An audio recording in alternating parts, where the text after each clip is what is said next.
பண்ணிடுவோம். நீங்கள் 15 நாளாக சால்வ் பண்ணியிருக்கணும் சார். சரி வாங்க சார், வாங்க சால்வ் பண்ணிடுவோம் சார். அது ஒன்றும் இஷ்யூ இல்லை சார், வாங்க சார். என்னுடைய அலுவலகத்தில் கேமராமேனாக பணியாற்றக்கூடிய இந்த பையன் பிரசாத், இவர் மிகவும் ஏழ்மையான குடும்பத்தை சேர்ந்தவர். எங்கள் அலுவலகத்தில் கேமராமேனாக வேலை செஞ்சுக்கிட்டு வேலை முடிஞ்சோடனே நைட்டு போய் ஜொமேட்டோ வண்டி ஓட்டி இவர் சம்பாதிக்கிறாருன்னா அப்போ எந்த அளவுக்கு இவர் குடும்ப வறுமையில் இருக்கும்னு நீங்கள் பார்த்துக்குங்க.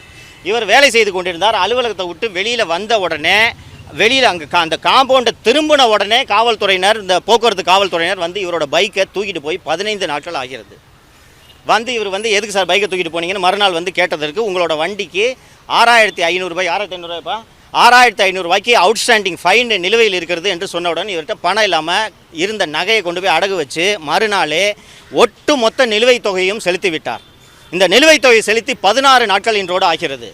தினந்தோறும் இந்த காவல் நிலையத்திற்கு வந்து சார் வண்டி எப்போ கொடுங்கன்னு கேட்டால் மேலே கேட்டுட்டு சொல்கிறேன், ஐயா வெளியில் போயிருக்கார், இதே போன்ற காரணங்களை சொல்லி 16 நாட்கள் ஆகிறது. இன்று வரை இவரோட பைக்கை கொடுக்கல. நேற்று இந்த அஜித்குமாரை அடித்து கொண்டதற்காக முதலமைச்சர் அவங்க வீட்டுக்கு ஃபோன் பண்ணி மன்னிப்பு கேட்குறாரு. இந்த தமிழ்நாடு மற்றும் சென்னை காவல்துறையோட இந்த செயல்பாடுகள்னால முதலமைச்சர் தினந்தோறும் ஒவ்வொருவரிடமும் மன்னிப்பு கேட்க வேண்டும். அந்த அளவுக்கு அவலமான சூழ்நிலையில் தான் தமிழக காவல்துறை இருக்கிறது என்பதை இந்த நாட்டு மக்கள் புரிந்து கொள்ள வேண்டும்.